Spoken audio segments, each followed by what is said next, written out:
Hi, it's Chris with Implied Music, and this week I want to talk about instrumental form.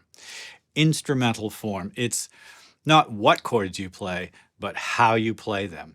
Every artist tends towards a certain way of handling chord progressions or the harmony supporting their melodies. It might be a beautiful flowing arpeggio. It might be staccato power chords. The chords are the same. A C chord is a C chord, right? But how you play that chord, how you arrange it, how you hand it out to members of the band, maybe even, that's instrumental form. I've got 6 examples, so let's take a look.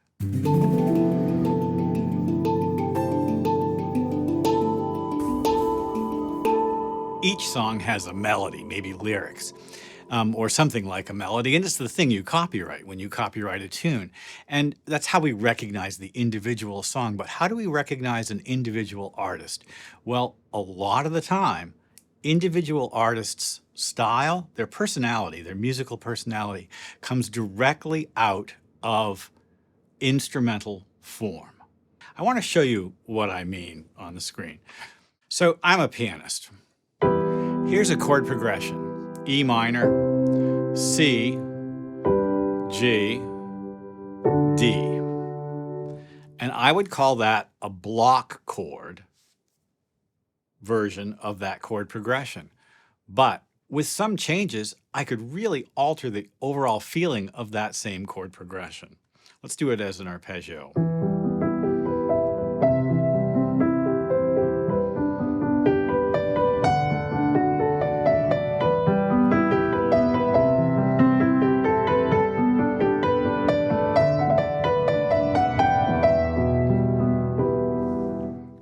Really different vibe, right?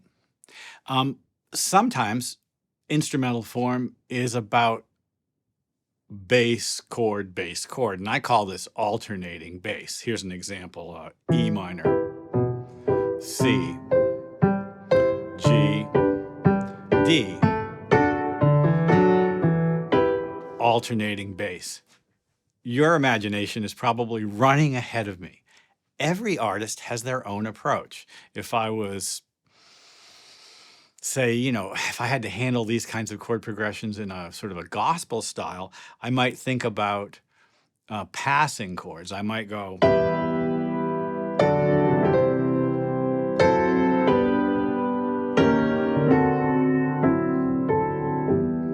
and by the same token, if I'm a jazz musician, I might add extensions to each of the chords.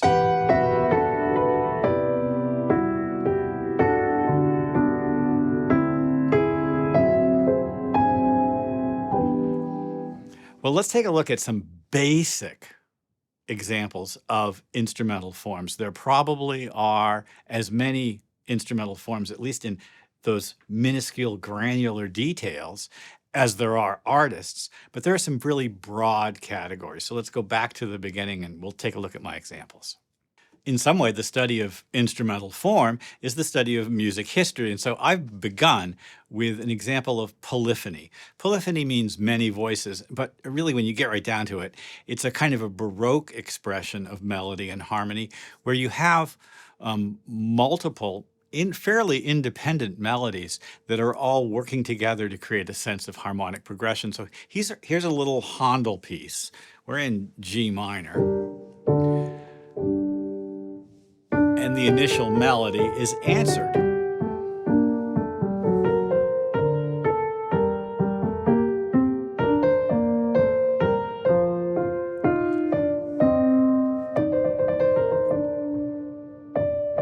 The idea of polyphony is a fairly powerful one, and it actually is useful for contemporary music as well.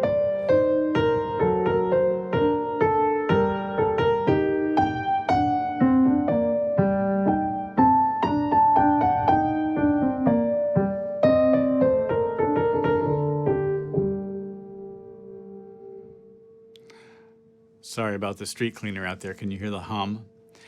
Listen, polyphony, many voices, it is kind of the first step, I think, for a lot of serious music students, conservatory study of harmony, because it begins to give us the notion that there are layers in an arrangement. And those layers, or strata, as you might call them, my teacher, Dr. Roland Wiggins, might have called them, those layers or strata can act independently or they can act together. There they were really kind of separate. They really had different energies and stuff. In the next example, in block chords, everybody's kind of march time locked in place together. And block chords are an excellent way to begin with your youngest students if you're teaching harmony, because you can see all the notes in the chord laid out at once. And here you see an example of maybe the simplest type of block chord progression. Hardly any melody at all. Although I do love that descending bass line.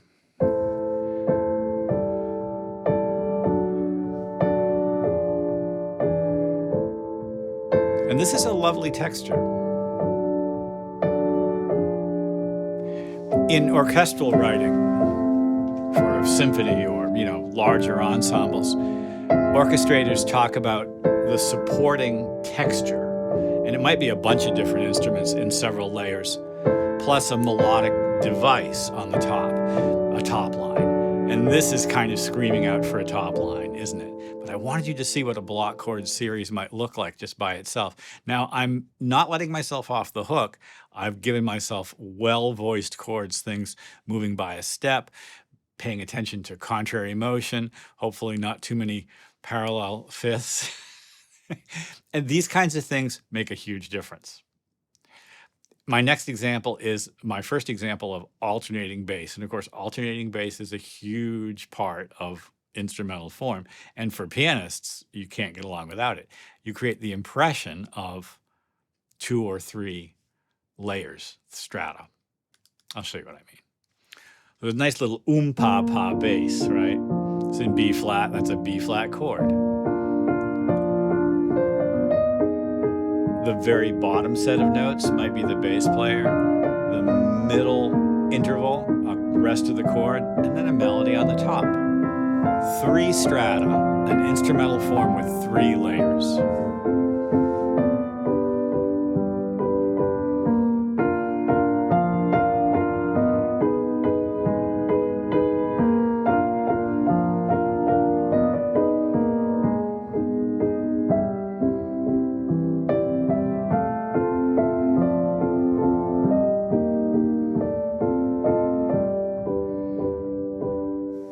I tried to keep this from sounding too hokey by using some unusual chord progressions there. And this is a kind of an old-fashioned way of doing things, right? And yet it's quite lovely. My next example is not so different. There's an independent bass, a melody on top. But what I've done with the harmony is I've tucked it right up under the melody, basically. Guitarists call this chord melody, where the very top note of your grip is the melodic tone, and then you drop in a couple of intervals underneath it that are chord tone members. And this is a very effective way to get a thick sounding melody that punches out and is also supported by a strong bass. I'll show you what I mean. So here's our simple chord progression. In fact, it's the progression from our opening example: E minor, C, G, D. For pianists, the right hand now is doing a good amount of work, playing melody and some harmony underneath.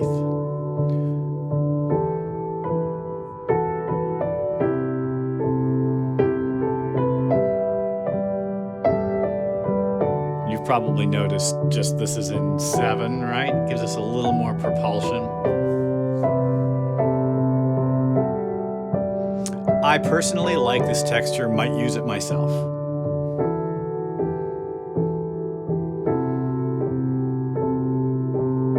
Although if you have a bass player, you'll have to negotiate with them about it.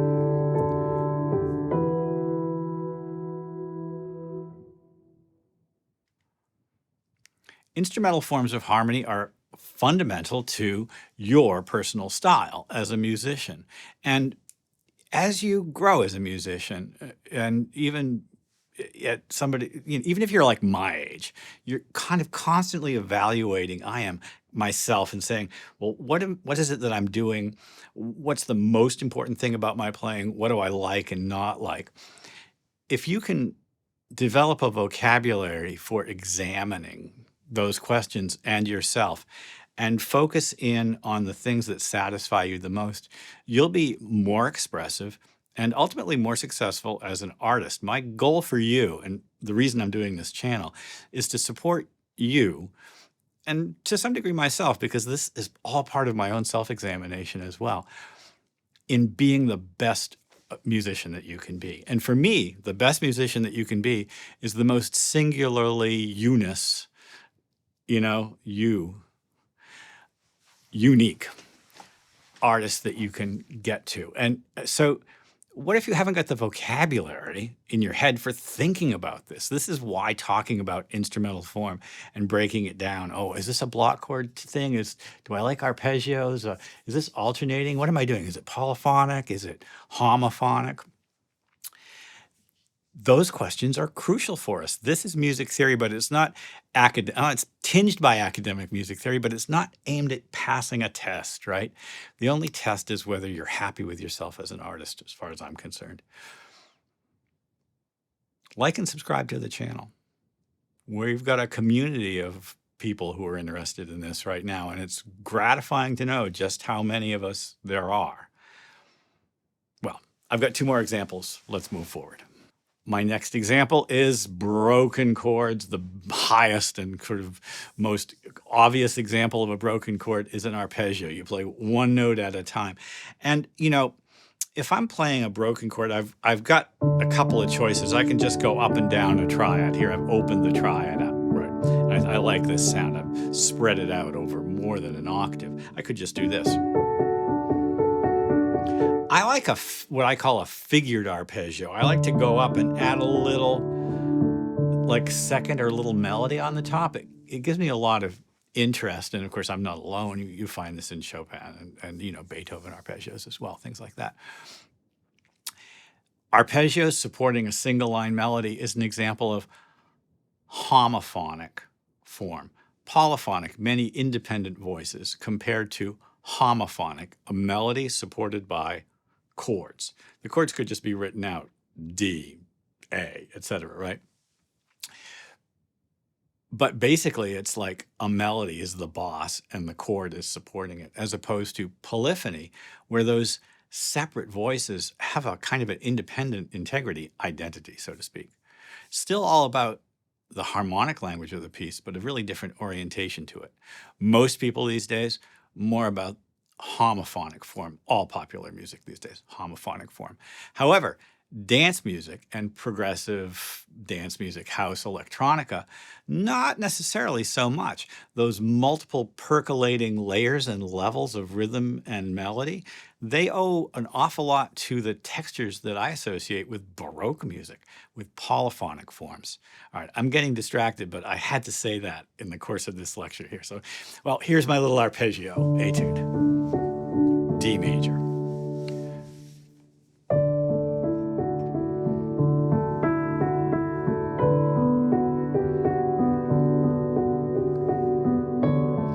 Arpeggios should be well voiced, and here the D in the bass gives us a really strong pedal tone. D7, which of course is the 5 of G.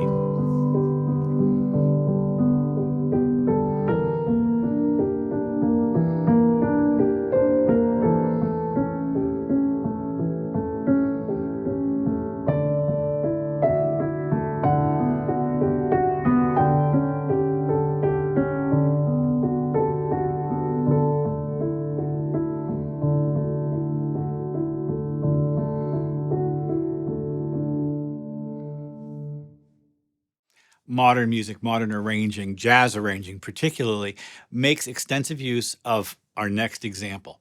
I was taught to call it coupling. I hear people calling it planing. Coupling is when a melody is supported by voices underneath it or above, moving in exact parallel with it. So let's take 3 blind mice. It's a little bit easier to manage. So what if I couple that with this chord? So I'm just going to go down and keep the major third on top and then these fourths. And I get a pretty sophisticated sound. It's, pretty great sounding, right? This was what my teacher used to call a chromatic coupling. I'm not really in any key. Every one of these chords is the same structurally. Major third on top, the rest of them are perfect fourths.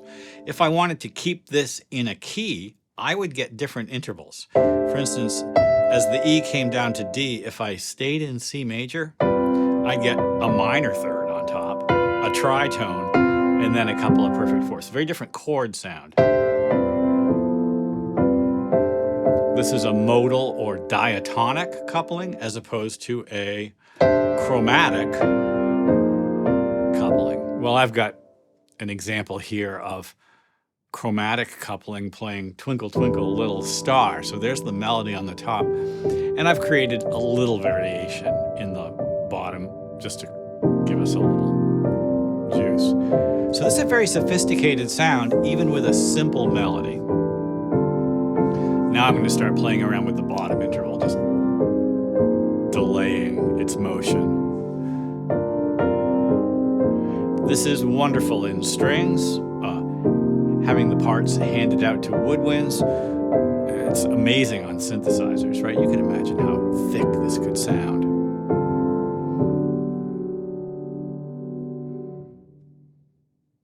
Coupling, people, as Roland used to say. Instrumental form is crucial to our identity as artists, as creative musicians. And you have a responsibility to identify exactly what's right for you, instrumental form-wise. Creative musicians sometimes take a couple of years not performing, not recording in the shed, is what you say in jazz, to focus and hone their identities, their instrumental forms. It's not just about learning scales or learning tunes. It's not the what, it's the how. Instrumental form is a big part of your how. And your how is who you are. How do you do this? How do you do this? I hope this has been useful. Like and subscribe, ding the bell to be notified when I do my videos, and I will see you next time.